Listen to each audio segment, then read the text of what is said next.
안녕하세요, 세미입니다. 제가 그것도 한참 됐다 썰을 푼 적이 있었는데 댓글에 썰 영상 많이 풀어달라고 하셨었는데 풀 이야기는 많거든요. 사실 인생 굴곡이 있었던 건 아니에요. 하고자 하는 일들을 좀 평탄하게 한 편이긴 한데 그 하고자 하는 일들이 솔직히 평범한 일들은 아니었어요. 고등학교 때 엄마한테 뻥치고 난 이제부터 래퍼가 되겠다면서 힙합크루 가가지고 막 오디션 보고, 솔직히 풀썰은 많은데 제가 진짜 기억력이 별로 안 좋아요. 정리를 좀 많이 해야 된단 말이에요. 그래서 조금 늦었어요. 앞으로 인생에서 재밌었던 에피소드들 푸는 영상 좀 몇 가지 올리려고 해요. 그냥 막 화장하거나 다른 일 하시면서 틀어놓으면은 그냥 얘기하는 느낌 나고 뭐 그런 영상, 무슨 느낌인지 아시죠? 오늘은 모델 활동 썰 얘기를 하려고 합니다. 제가 런던에서 잠깐 모델 일 했었어요 이렇게 얘기하면 사람들이 런던에서요? 이래요. 근데 제 기준에서는 쇼 모델도 아니고 그냥 사진 모델이었으니까 그거 진짜 별거 아니에요? 이렇게 말하거든요. 그러면 사람들이 별거 아니라고요? 이랬는데 저는 진짜 별거 아니라서 별거 아니라고 얘기했는데 별거 아니라고 말하는 거에 대해서 되게 놀라시더라고요. 모델 활동을 하면서 재밌었던 촬영이나 그지 같았던 에피소드들이나 어떻게 시작했는지 시작하는 과정들 찬찬히 풀어보려고 해요. 아실 분들은 아시겠지만 영국에 간 이유 자체가 뮤지컬을 하려고 갔었어요. 한국은 내 무대가 아니다. 세계적인 런던의 무대에 서겠다. 약간 이런 건방진 마인드로 갔는데 생각보다 너무 그 장벽이 높은 거예요. 장벽이 높은 것도 있고 내 실력이 안 좋은 것도 있는데 솔직히 실력을 뽐내기도 전에 벽에 막혀서 포기를 해야 되는 상황이었어요. 뭘 하지? 이렇게 하다가 마침 딱 제가 영국에 있을 때 젊은 층한테 힙한 그런 브랜드에서는 일본계나 중국계, 한국계 같은 모델들만 쓰고 막 그랬었어요. 그럼 나 또 저거 해볼까? 뭔가 여기서 먹힐 것 같은 느낌이 강하게 들었어요. 어차피 내가 시작한다고 하면 밑에서부터 시작을 할 텐데 아마추어 작가들한테는 나 같은 인종이 희귀할 것 같은 생각이 드는 거예요. 밑바닥부터 차근차근 하기에 기회같이 보였어요. 처음에는 한국에서 찍은 프롬필 사진을 에이전시에 막 돌렸어요. 그때 당시에는 에이전시 들어가는 방법밖에 없다고 생각을 하고 구글에다 모델 에이전시 치면 나오는 모든 사이트들에다가 다 넣었던 것 같아요. 다 넣다 보니까 사기 사이트 같은 거에도 돌려가지고 한동안 전화기 맨날 전화 오고 막 이랬었거든요. 너무 조건이 없는 것 같이 보이고 아무나 할 수 있는 것 같이 보이는 그런 사이트는 피하셔야 돼요. 돈 내고 이렇게 하는 거거든요. 진짜 많은 에이전시에 사진 넣었는데 될 리가 있겠냐고요. 거기서 항상 얘기하는 게 포토샵을 안 한 사진을 보내라 그랬거든요. 근데 한국에서 찍은 사진 진짜 포토샵 개떡칠. 떡칠.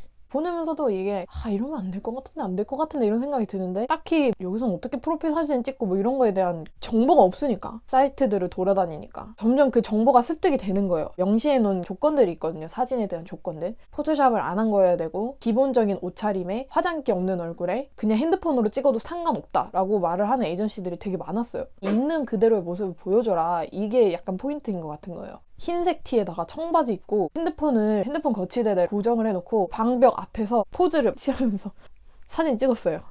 그때 당시 찍었던 사진 보면 뒤에 라디 에디터 막 있고 막 이래요. 그리고 그때부터는 사진에 관련된 일을 하는 사람들이 서로가 서로한테 구인구직을 하는 그룹을 알게 되었어요. 거기에다가도 사진 작가들한테 다 연락을 하기 시작을 했죠. 제가 봤을 때 한 300번 거절당했었던 것 같은데 저는 원래 거절당하는 거에 대해서 진짜 두려운 게 없거든요. 아무것도 안 하는 게 두려운 거지 거절당하는 거는 창피한 게 아니라고 생각을 하기 때문에 거절당할 거 알고 그냥 맨날 시간 나면 스타벅스 가가지고 사진 돌리고 연락 돌리고 그러다가 딱 한 명한테 연락이 왔었죠. 그 사진이 진짜 잘 나왔었어요. 너무 운이 좋게도 너무 좋은 작가를 만난 거죠. 이게 또 어떤 사이트 메인에다가 걸린 거예요. 그 사진을 보고 또 연락이 와서 점점 포트폴리오가 이렇게 쌓여가지고 쌓이다 보니까 점점 좋은 작업들 하게 되고 뭐 이렇게 된 거죠. 진짜 막 연결고리처럼 이렇게 이어졌던 것 같아요. 너무 촬영이 없을 때는 제가 컨셉 잡아가지고 촬영을 했던 적이 있거든요. 방에서. 너무 포트폴리오가 비어있으면 볼품 없으니까 혼자서도 촬영하고 그랬어요. 셀프 화보 컨텐츠를 그때부터 했었던 거죠.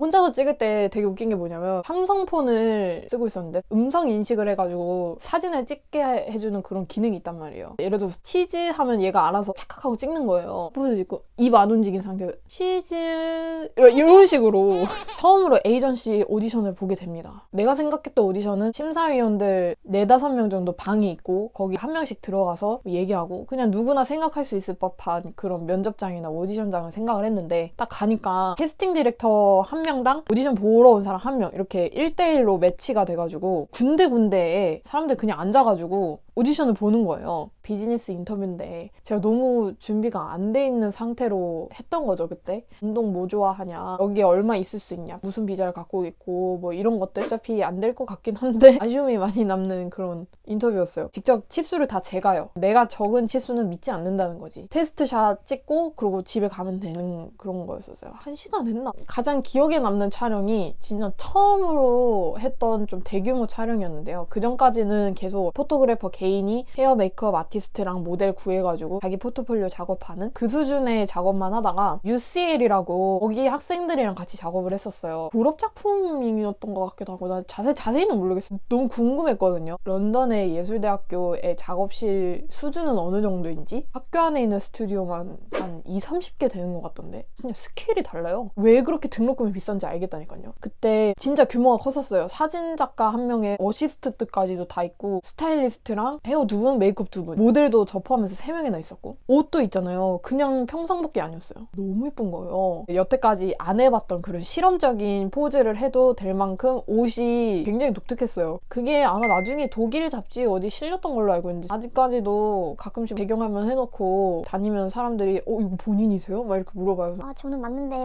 다른 사람인 것 같기도 해요. 막 이러면서 그때가 제일 가장 기억에 남는 촬영이고 진짜 촬영하면서 그지 같았던 경험이 한 번 있거든요. 이거는 제가 브이로그로도 찍었었어요. 개인 작업이었어요. 촬영하면서 만난 친구들은 진짜 다 괜찮았어요. 다 되게 착했고 개인 작업도 짬짬이 많이 했었거든요. 그냥 포토그래퍼랑 둘이서만 하는 작업 이런 것도. 왜냐면 제가 원하는 사진을 포트폴리오에 넣을 수 있으니까. 연락이 와가지고 자기 집 근처에 멋진 공간이 있다고 거기서 찍자는 거예요. 근데 거기가 되게 멀었어요. 런던이긴 했는데 기차 타고 갔으니까 1시간 반에서 2시간 정도 걸렸던 것 같은데 약속 시간 10시라고 치면 10시에 도착해 이렇게 문자를 남겼고 걔가 알겠어, 걔네 집 근처 기차역에서 보자고. 내렸는데 없는 거예요. 개찰구 같은 것도 따로 없고 플랫폼만 있는 그런 곳이었단 말이에요. 10분이 지나도 20분이 지나도 연락이 없는 거예요. 어차피 약속 시간을 딱딱 지키는 사람이 별로 없단 말이에요. 난 도착했다고 얘기를 했으니까 재촉하기도 싫고 그냥 기다렸어요. 기다리다 슬슬 빡이 쳐가지고 뭐야 왜 안 와? 이랬는데 갑자기 문자가 하나 띠링 오는 거예요. 나 거기 있었는데 너 거기 없었어. 뭐지? 제가 있는 곳에 사진을 찍어서 보냈어요. 나 지금 여기 있는데 무슨 소리 하는 거야? 아니 너 분명히 10시에 거기 없었어 이렇게 얘기를 하는 거예요. 네가 뭔데? 나 여기 20분 동안 기다렸다. 너 어디 있냐? 이러니까 자기는 집에 왔대요.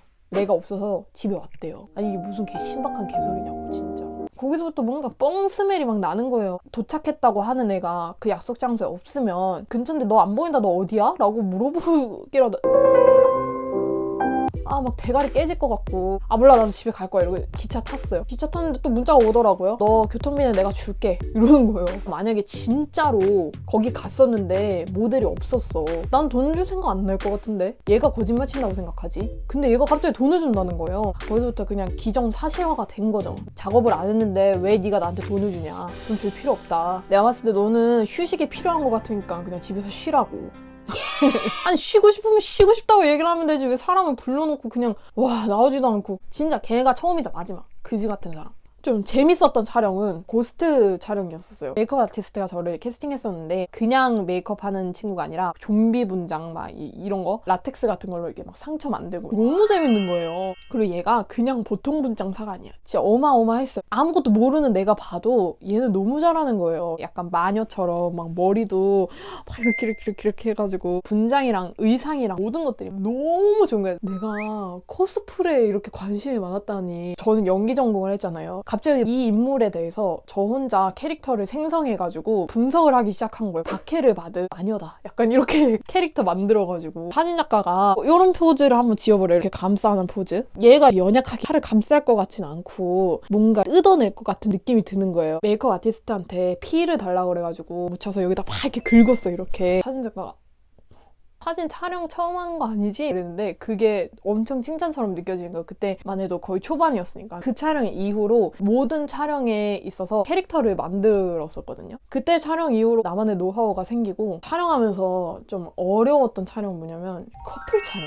낯을 가린 게 남자한테 특히 많이 가려요. 남자애들이랑은 그들의 관심사도 잘 모르겠고 그들도 나의 관심사를 잘 모르는 것 같고 친해지고 나면은 솔직히 진짜 재밌게 놀거든요. 장난도 심하게 치고 친해지기까지가 좀 많이 오래 걸리는 스타일. 더군다나 영어로 하려니까 이게 얼마나 말이 안 되겠어요. 그 친구랑 2번이나 같이 촬영을 했는데 진짜 끝끝내 못 친해져서 커플 촬영을 2번이나 했는데 끝까지 못 친해졌지. 진짜 거기에 있는 시간 1분 1초가 어색해서 죽어버릴 것 같았어요. 영국 썰 하면은 레스토랑에서 만난 사람들 썰? 이런 것도 웃긴 거 되게 많아요. 단편적으로만 얘기를 하자면 한식당에서 처음에 일을 했어요. 밑에 주방이 엄청 크거든요. 근데 거기에 어떤 분이 계셨는데 그 아저씨가 진짜 해피바이러스. 출근하면 모닝 쌈이 어느 날 갑자기 옛날 트로트 있잖아요. 딱 들어도 우리 할아버지가 들을 것 같은 그런 트로트를 막 흥얼거리는 거예요. 한국말로. 그래서 뭐야? 아 자기가 사실 한국에서 일을 했었대요. 인천에서 일을 했다는 거예요. 서귀포 같은데 해산물 먹으러 많이 가니까 만났을 수도 있겠다. 그러니까 근데 좀 많이 옛날이야. 한 93년도 태어나기도 전에.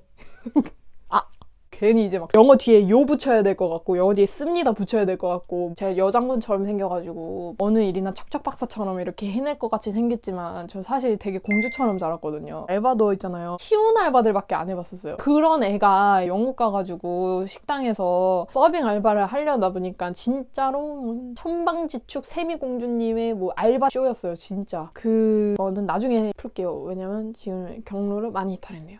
네 그렇습니다. 어떻게 마무리를 해야 돼?